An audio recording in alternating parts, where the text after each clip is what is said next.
Meus amigos, muito boa noite. A alegria é minha de estar aqui de retorno, junto com vocês. Que Jesus nos abençoe e nos ampare, nos envolva com a sua santa e divina paz. Que os benfeitores espirituais, que são os instrumentos do alto para nos dar as consolações às nossas aflições, estejam sempre conosco. E que a mensagem dessa noite seja, de alguma sorte, alentadora, explicativa e pacificadora para todos nós. Eu começo com uma pergunta. Como convencer o coração, tomado de uma saudade angustiosa, que o afastamento temporário dos nossos entes queridos é apenas uma questão de tempo? Como dizer a uma mãe que perde o seu filho em tão tenra idade, que são também os seus filhos, todas as crianças desamparadas e órfãs no caminho que de alguma sorte cheguem pela vida até as suas mãos? Como dizer aos órfãos que perderam os seus pais e as suas mães que não chorem mais e que consolem os seus corações, porque acima dos pais e das mães terrenos há um Pai de infinita bondade e misericórdia que vela por nós? Bem se vê que é um assunto fácil de cognitivamente entender, mas é muito difícil do nosso coração consentir. É por isso que, ainda que pela doutrina espírita saibamos que os nossos mortos vivem e continuam conosco se estamos por ele ligados por liames psíquicos, coração a coração, eles sentem também a dor da saudade. Nós, do mundo físico ainda, e eles do mundo espiritual. E é para eles também uma experiência profundamente atormentadora ver-nos, verter as nossas lágrimas de desespero, sem que possamos suportar bravamente esse testemunho. Porque a separação temporária aos nossos entes queridos é um testemunho e um sacrifício, que muitas vezes o Pai utiliza para nos ensinar que os laços de família vão sendo robustecidos reencarnação após reencarnação. Porque aquele meu ente amado que veio nessa existência como meu filho, amanhã poderá vir como meu pai ou em outro papel social. E é através dessas alternâncias de papéis sociais que nós vamos desenvolvendo o amor em suas mais belas e múltiplas instâncias.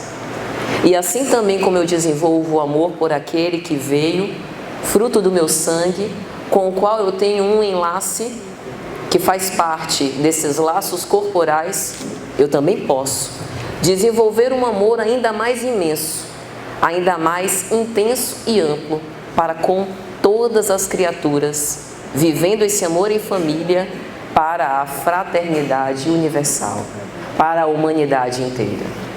Abigail, anotado por Emmanuel na obra Paulo e Estevão, vai dizer o seguinte: é uma grande felicidade poder sofrer alguma coisa por amor a Deus, referindo-se a esse testemunho.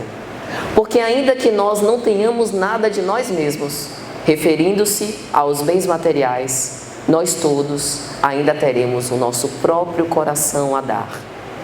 E é justamente daí que vem o exercício da caridade de amor ao próximo.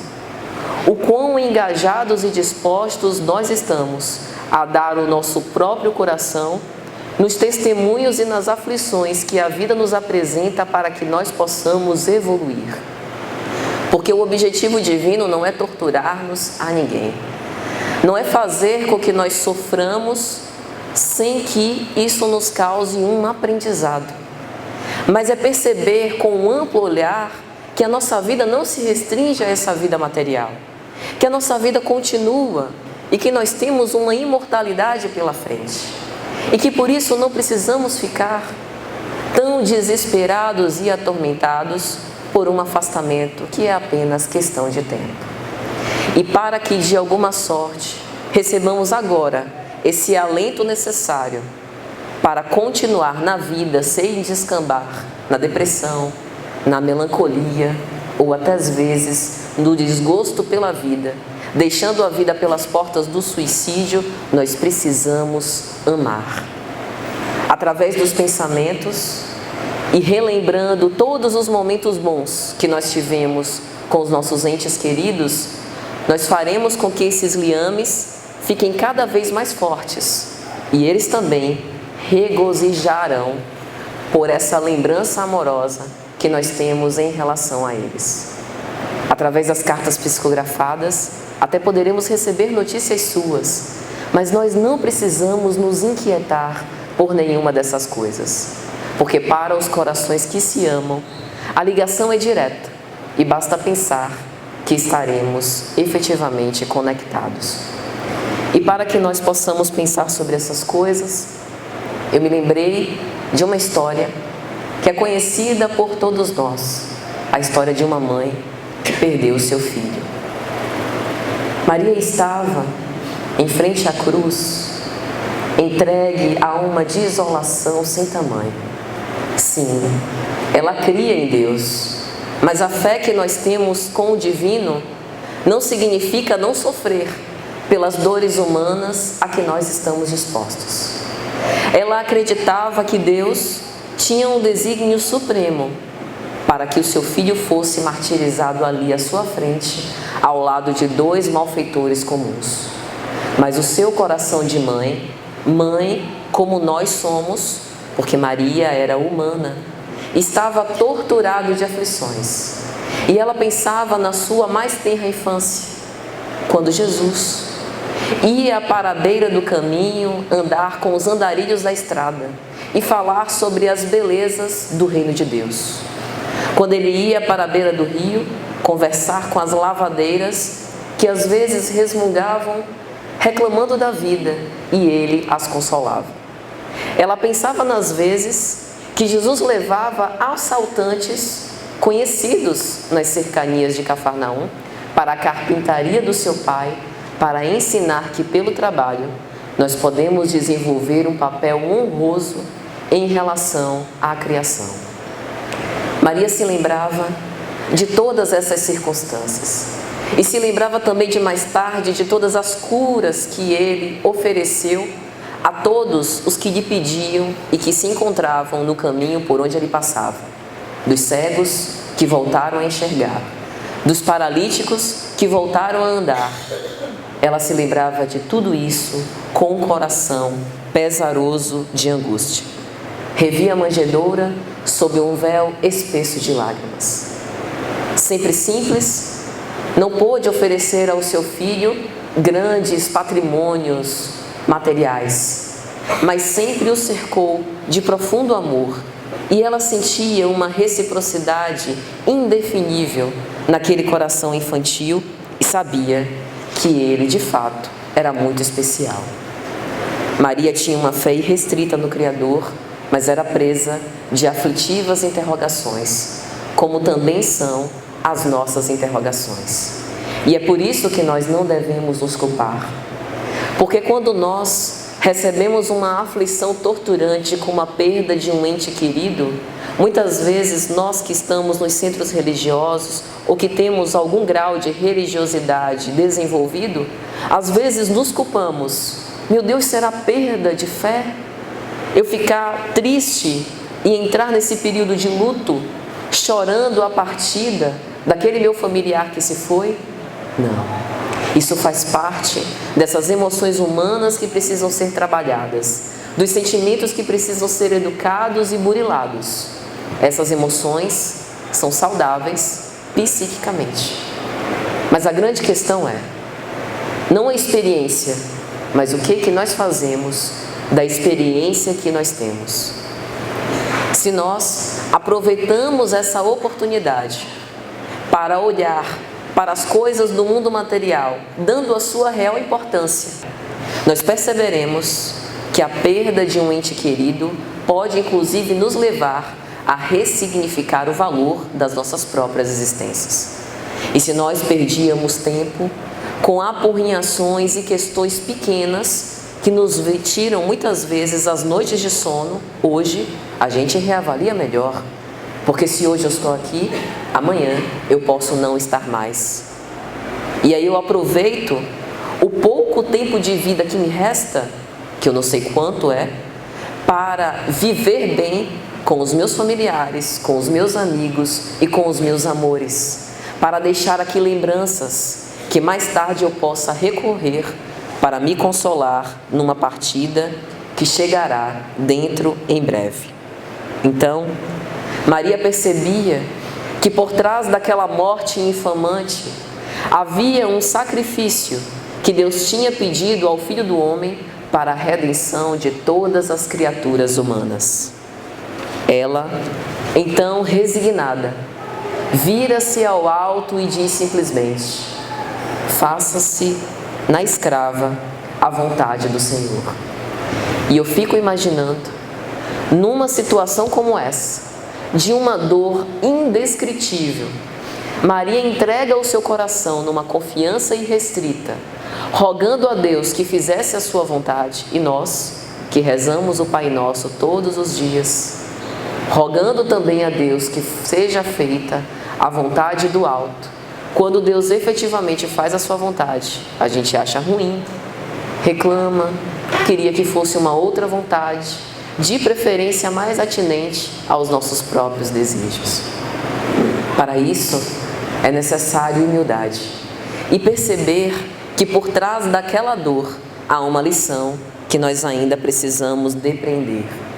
E naquela situação, algo tensa, a exaltação do povo, os soldados romanos lacerando Jesus já nos seus últimos instantes de vida, expirando na cruz, ela olha profundamente nos olhos do seu filho.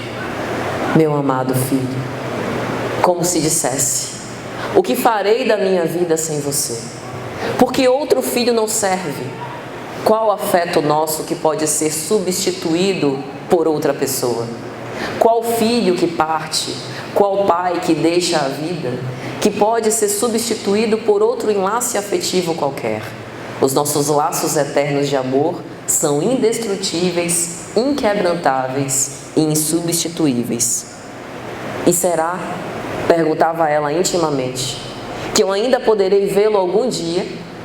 E nesse turbilhão de ideias, Jesus, do alto da cruz, já expirando, olha bem profundamente nos olhos da sua mãe e lhe diz: mulher, eis aí o teu filho, apontando para João. Filho, eis aí a tua mãe. Naquele momento, Jesus esquecia das próprias dores, esquecia da dor que porventura ele sentia por ver a dor da sua mãe, porque os espíritos evoluídos, e no caso dele um espírito puro, compadece-se muito pelo coração e pelo sofrimento das criaturas. Não é à toa que ele veio ter conosco num planeta de provas e expiações.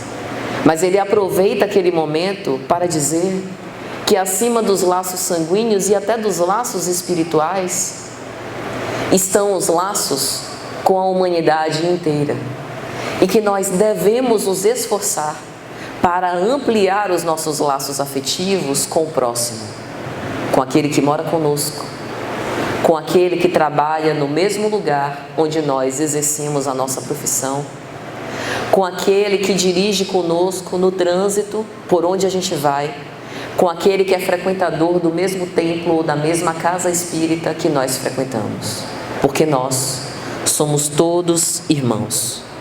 O Filho do Homem, naquele momento, instaurava ali o amor universal. E ela assiste a retirada do corpo, já sem vida, do seu filho da cruz, assiste ao sepultamento e mais tarde vai receber por Maria de Magdala a notícia de que o seu filho ainda vivia. E vai dizer Humberto de Campos, na obra Boa Nova, no capítulo 30, intitulado Maria, que Maria passa os anos da sua velhice vivendo ao lado do seu filho, que não substituía o amor infinito que ela sentia por Jesus, mas que havia mostrado o potencial incomensurável que ela tinha de amar. E amando não apenas João, como seu próprio filho, como se ele tivesse sido gerado das suas entranhas, amou todos os andarilhos que que iam até a casa deles, a casa da Santíssima em Éfeso, até que um belo dia ela recebe a visita inesperada de um andarilho incomum, que apresentava marcas de chagas cicatrizadas nas mãos e nos pés. Era o seu filho que voltava para buscá-la, vai dizer Humberto de Campos. E assim, ela, num êxtase, desencarna dias depois e passa, recebida por seu filho, a viver as glórias dos cimos celestes após esse curto período de afastamento. Veja quantas lições essa história não nos mostra. Nos mostra que vale a pena esperar, não recalcitrar contra os aguilhões, como disse Jesus a Paulo de Tarso, à beira da estrada de Damasco. Entender que essas correções e que esses ensinamentos que o Senhor coloca no nosso caminho é imprescindível para a nossa escalada ascensional, para o nosso aperfeiçoamento evolutivo. E entender que, resignados, nós teremos a oportunidade de crescer juntos, ainda que em esferas e conjunturas diferentes, e que dentro em pouco nós poderemos nos reencontrar com esses nossos afetos queridos, se tivermos esperança suficiente e perseverarmos até este momento. E é sobre isso que a obra O Céu e o Inferno, que este ano completa 154 anos, fala. Em O Livro dos Espíritos, na quarta parte, quando Kardec fala sobre esperanças e consolações, ele intitula o primeiro capítulo para falar sobre penas e gozos terrestres, que de uma forma muito simples significa: como eu posso suportar as aflições e tentar pelo menos ser um pouco feliz enquanto eu estiver encarnado no planeta Terra. Como nós podemos entender as provas e expiações a que nós estamos impostos e como eu posso ressignificar todas essas situações para viver de uma forma mais ou menos feliz. E em especial no tema que hoje nos serve para a nossa preleção: como lidar e como entender a perda ou o afastamento temporário de pessoas amadas. É interessante pensar sobre esta palavra perda. A gente só perde aquilo que efetivamente a gente tem. E como o amor é um liame psíquico por afinidade, é como se nós permanecêssemos num fluxo divino de troca fluídica, afetuosa, num compartilhamento de sentimentos. Então, efetivamente, nós não perdemos ninguém, porque não possuímos o outro. Possuímos sim um sentimento de amor, um sentimento de bem-querer, que nos faz andar juntos, sintonizados, numa espécie de compartilhamento sem que um precise estabelecer o seu domínio sobre o outro. É por isso que existem algumas propostas de amor na nossa sociedade atual que são, no mínimo, estranhas. Uma proposta de amor que o outro, decidindo refazer a sua vida ao lado de outra pessoa, é impedido, porque aquele que se sente traído, que se sente enganado, resolve tirar a vida da outra pessoa. Que espécie de amor é esse que tolhe a liberdade do outro? Segundo, efetivamente não existe uma perda porque nós continuamos juntos. O Espiritismo matou a solidão.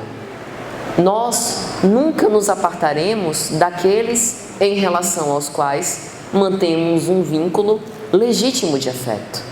E isso é muito consolador. Saber que ainda aquele pelo qual eu tenho uma afeição foge dos meus olhos e eu não o consiga ver, ele não viva diariamente na mesma experiência que eu tenho aqui no planeta, mas saber que ele continua existindo num outro mundo, de uma forma diferente da que porventura eu consiga perceber, é muito bom. E saber que nós nos ligamos pensamento a pensamento é melhor ainda. É por isso que nesse capítulo, para que a gente possa entender a profundidade desses ensinamentos, Kardec nas notas das questões, faz alguns exemplos para, de uma forma didática, a gente consiga refletir sobre isso. E o primeiro exemplo que ele dá é o seguinte: pense em 2 amigos prisioneiros. Estão ali constrangidos a ter a sua liberdade cerceada e um deles alcança a sua liberdade antes do outro. Imagine que situação. Desenvolveram um laço de amizade, conversavam todos os dias, trocavam confidências, mas um não tem mais o outro à sua vista. O que saiu vai viver a sua vida, refazer a sua existência, e o que ficou precisará resignar-se até que seja a sua hora de liberdade também. E uma das coisas mais interessantes que Kardec diz é o seguinte: não seria egoísmo aquele que continua preso desejar ardorosamente que o que se foi ficasse, ainda que tivesse a liberdade nas suas mãos? Este exemplo sintetiza e simboliza muito bem a nossa situação de encarnados. Porque o espírito, quando está no mundo físico, no mundo corporal, é como se ele estivesse preso em um escafandro, que é o corpo físico, o corpo denso, que o tolhe, que o faz esquecer do passado, que oblitera a sua memória transcendental. E durante essas experiências, vamos trocando de papéis, evoluir. E às vezes esse afastamento temporário que temos com a nossa família espiritual, que nem sempre reencarna conosco nessa presente reencarnação, nos causa um sentimento de saudade, às vezes traduzido por uma melancolia que a gente não consegue explicar. Então, nesse caso especificamente, se amar é querer bem, amar seria nos regozijar pela felicidade do outro. Ainda que essa nova situação de felicidade não seja dele compartilhando os seus dias ao meu lado. Ainda que a felicidade, nesse caso, seja ele explorando outras situações e tendo outras experiências longe de mim. Mas esse afastamento, eu sei, será apenas temporário. E se nós pudermos esperar com paciência, invariavelmente teremos dentro em breve o reencontro. E é por isso que os espíritos dizem a Kardec na questão 936: não é apologia a não sentir saudade, porque se a gente ama, é lógico que a gente sente falta dos momentos bons que nós passamos juntos e de tudo ainda que haveria por viver. Mas é não martirizar-se pela ausência temporária que aquele ente querido nos suscita, porque uma dor excessiva denota falta de fé no futuro e falta de confiança em Deus. E o nosso afeto, que está em outra dimensão, sente essas vibrações e também se atordoa, se angustia e se atormenta por nos ver nutrindo uma imensa infelicidade. É por isso que esse sentimento de confiança, como disse Abigail na obra Paulo e Estevão, é essa entrega do nosso coração, que efetivamente todos nós temos. E aí Kardec cita um outro exemplo. Imagine 2 amigos e um deles adoece. E, por exemplo, na sua cidade, muito comum nas cidades do interior, que nem sempre nós temos à nossa disposição a medicina muito avançada, ele precisa ir para a capital ou mudar de cidade para tratar da própria saúde. Veja só, se o meu amigo, que eu amo muito, permanece junto comigo na minha cidade, periga dele morrer, por conta de não ter acesso a um recurso que ele teria numa outra cidade. É ou não é amor eu desejar, aceitar esse apartamento temporário para que ele possa restabelecer-se da sua saúde? Sem sombra de dúvida. Mas, quando a gente passa por essa situação, como disse no início, nem sempre é fácil racionalizar, sentimentalizar sobre essas coisas. E então, sendo essa separação temporária, o contato não se perde. Tem o WhatsApp, tem o Facebook, tem telefonema, tem chamada de vídeo, tem o pensamento, tem as cartas, tem tantas formas da gente se comunicar. E aqueles que nos antecederam de retorno para casa no mundo espiritual também. A afeição legítima, portanto, é esse liame entre os espíritos.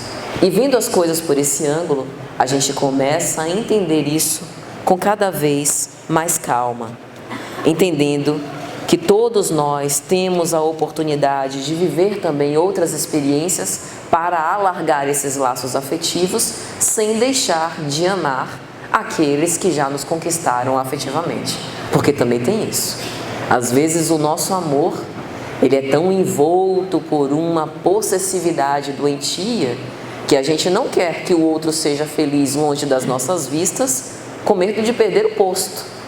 Que amor frágil é esse? Que sente os seus laços se quebrarem por conta de um afastamento temporário. E Kardec dá mais um exemplo. Suportar a perda de um ente que se vai é como um paciente que se resigna a um tratamento doloroso e depois de suportar essa dor com coragem, é efetivamente curado. É o testemunho. Nós seremos impostos a provas que nos tirarão da nossa zona de conforto, porque aquilo que não nos incomoda já é conquista. É por isso que às vezes, no relacionamento interpessoal, quando nós reconhecemos alguém que nos incomoda e que a gente enche de adjetivos pouco cristãos, na verdade, aquela pessoa, no fundo, é um hábil professor. Ela nos mostra coisas que estão no nosso mundo íntimo e que a gente tenta reprimir, para o que Jung chamava das sombras. Mas as sombras, elas não vão desaparecer a passe de mágica. É preciso que a gente lance luz às nossas sombras, as reconheça, as acolha, a fim de que possamos evoluir. O tratamento doloroso a que nós somos submetidos, ele é necessário para que nós possamos alcançar a cura, mas nem por isso ele deixa de ser difícil. Ele deixa de ter aquelas reações adversas, de nos causar limitações, mas nós nos submetemos a ele não porque nós gostemos de sofrer, mas pela esperança de efetivamente sermos curados. Esse interregno de separação temporária com os nossos entes queridos é esse remédio doloroso, que é o prelúdio do reencontro feliz quando nós, mesmo que em situações diferentes, evoluímos e agora podemos viver com mais júbilo. Portanto, como diz Emmanuel, não bastará sofrer. Há muito sofrimento por aí. Há o sofrimento das pessoas que ficam atormentadas, envaidecidas por querer buscar o reconhecimento dos outros e que passam a vida inteira infelizes.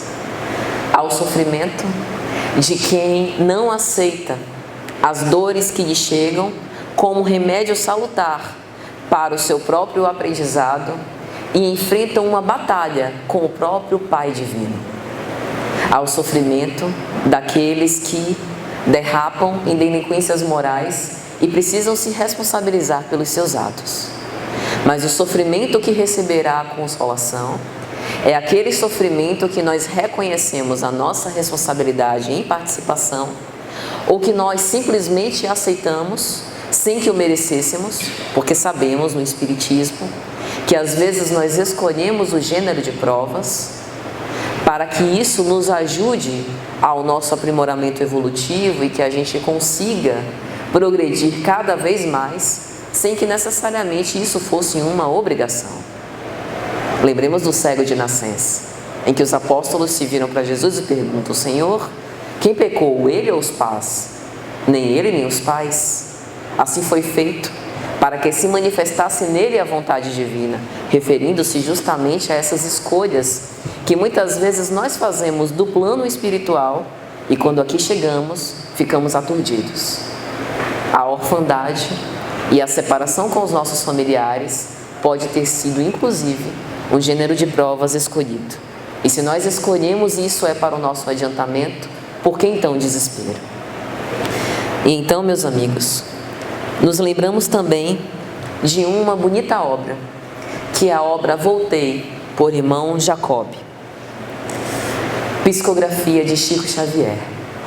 Nessa obra, que a própria Federação Espírita Brasileira nos narra, que ele foi Frederico Figner, um dos representantes da Federação Espírita Brasileira, quando esteve encarnado, espírita atuante.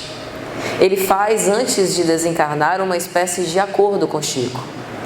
Chico, quem for primeiro, vai e volta para narrar aquilo que se passou do mundo espiritual. E assim aquece. E ele partiu primeiro, antes de Chico. E nessa obra, ele relata coisas muito interessantes. Numa delas, ele vai dizer da dificuldade que ele teve primeiro em aproximar-se do médium para estabelecer essa comunicação para a psicografia.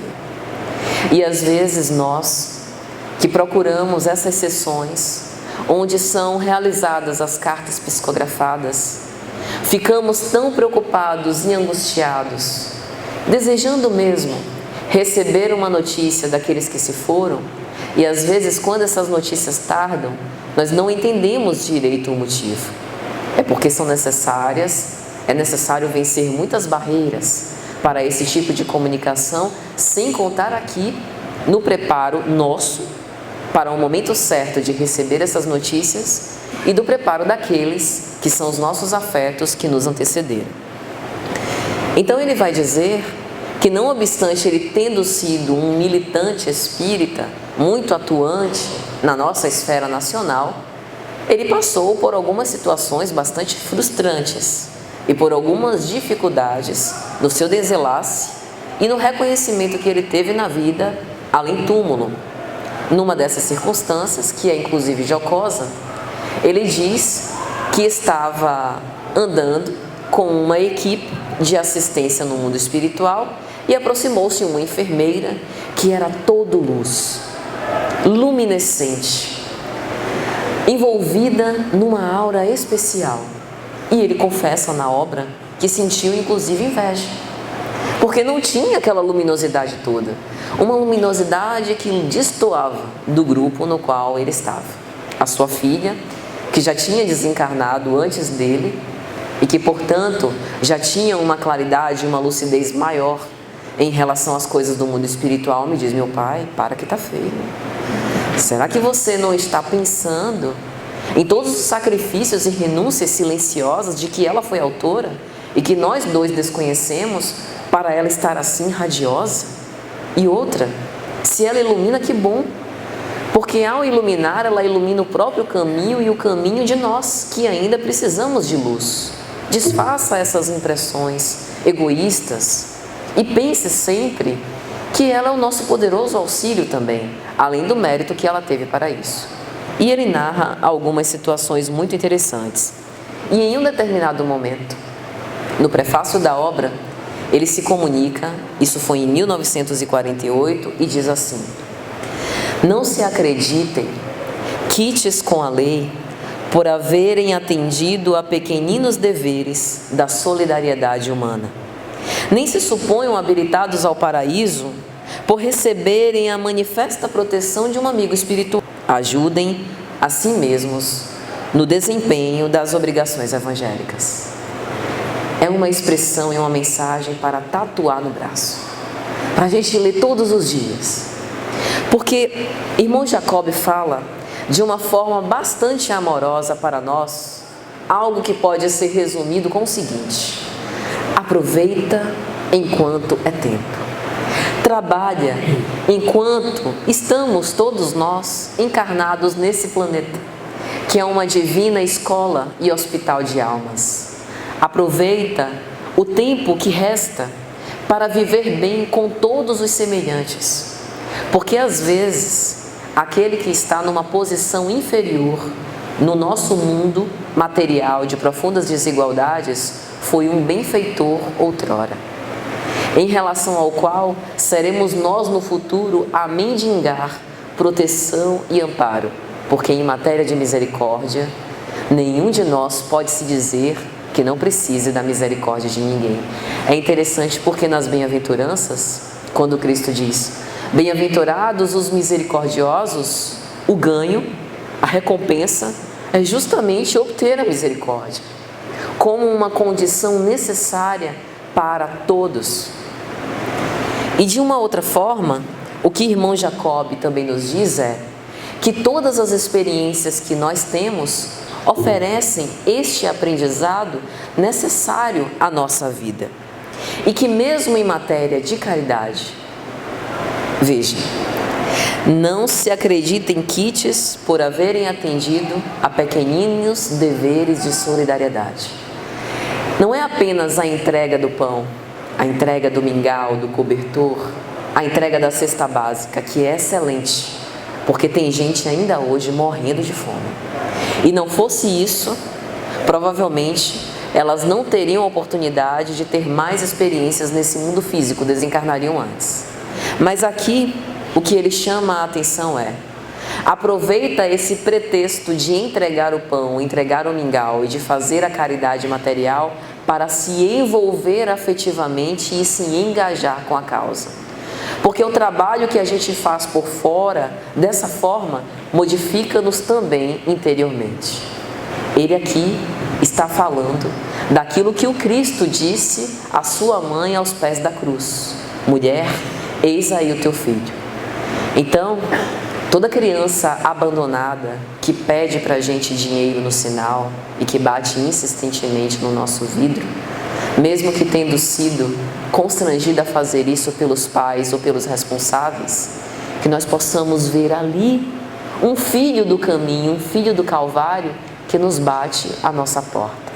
Todos os estropiados que estão à beira das ruas, sofrendo pela violência e sem ter o que comer, que possamos ver ali os nossos filhos que às vezes se foram e que a gente sente uma saudade imensa.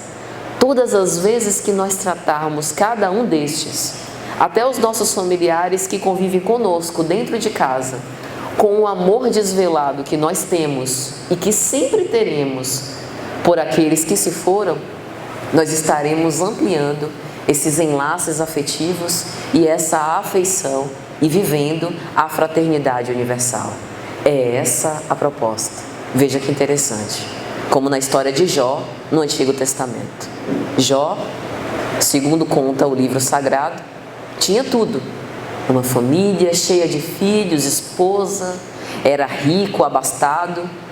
E em um determinado momento, numa suposta conversa entre Iavé e Satanás, Iavé diz: vê, Satanás, Jó é um servo justo, um homem fiel cumpridor da lei divina.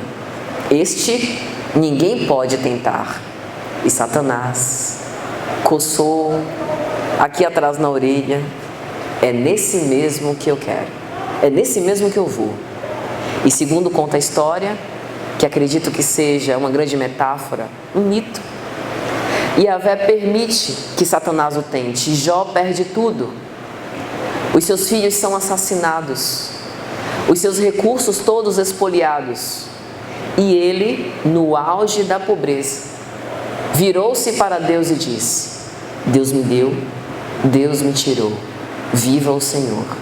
A sua mulher, ao ouvir isso, diz: mas que espécie de homem é você, que continua nutrindo essa confiança em Deus, sendo que Ele tirou tudo que você tinha? Os desígnios de Deus não nos compete compreender ou questionar. A gente simplesmente aceita, e isso é fé. Que nós possamos aprender que a fé não será testemunhada em momentos tranquilos e confortáveis. O testemunho da fé nos tirará da nossa zona de conforto. Mas Jesus nos mostrou a imortalidade da alma quando Ele aparece fulgurante, ressurrecto. Ele nos comprovou que a vida continua, e é por isso que a sua mensagem permanece imortal até hoje. Que nós possamos então, meus amigos, elevar os nossos pensamentos ao alto, sobretudo nesses momentos tão tristes, que nós por ainda passaremos, para nunca desistir nem desanimar. E já caminhando para o final, eu gostaria de indicar aqui um livro, não sei se vocês conhecem, Luz nas Trevas, de Joana de Ângeles, psicografia de Divaldo Pereira Franco. Eu fico particularmente impressionada como os bons espíritos que nos assistem apresentam temas tão contemporâneos na literatura mediúnica. Eles parecem, eu disse parecem, eles parecem adivinhar as nossas aflições, como se efetivamente dissessem: filhos, nós estamos aqui com vocês, acompanhando vocês nessa transição planetária, nessa transição difícil. Tenham fé e não desanimem jamais. E nessa obra, nós temos diversas mensagens que nos fazem refletir sobre esse sentimento de esperança. A sociedade onde nós vivemos tenta nos desencorajar para a vida. Todos os dias, nos noticiários, nós encontramos 1001 motivos para desistir de tudo e dar cabo das nossas próprias existências. Mas nós que somos os cristãos espíritas e que acreditamos nessa revelação consoladora, deveremos ser os archotes luminosos, não a propagandear as sombras, mas sim para levar a luz aonde quer que a gente vá. Essa luz interior que nos dá a certeza em dias melhores deve iluminar os nossos caminhos. E para todos aqueles que estiverem um minuto usufruindo da nossa presença, que eles possam sair com o melhor que nós podemos dar. Não o nosso azedume, não as nossas angústias, o nosso desespero, os nossos questionamentos atormentados, mas a nossa paz, o nosso carinho, o nosso sorriso, o nosso desejo de bem-querer, o amor que nós conseguirmos colocar em ação. E assim, os nossos afetos que nos antecederam ficarão felizes, porque verão que nós permanecemos nessas vibrações de fé e que estamos apenas aguardando o tempo de Deus, o tempo justo para esse amoroso reencontro, que eles possam nos reencontrar jubilosos, todos progredindo e crescendo em direção a Deus, porque essa é a lei. Que Jesus nos abençoe a todos. Muita paz.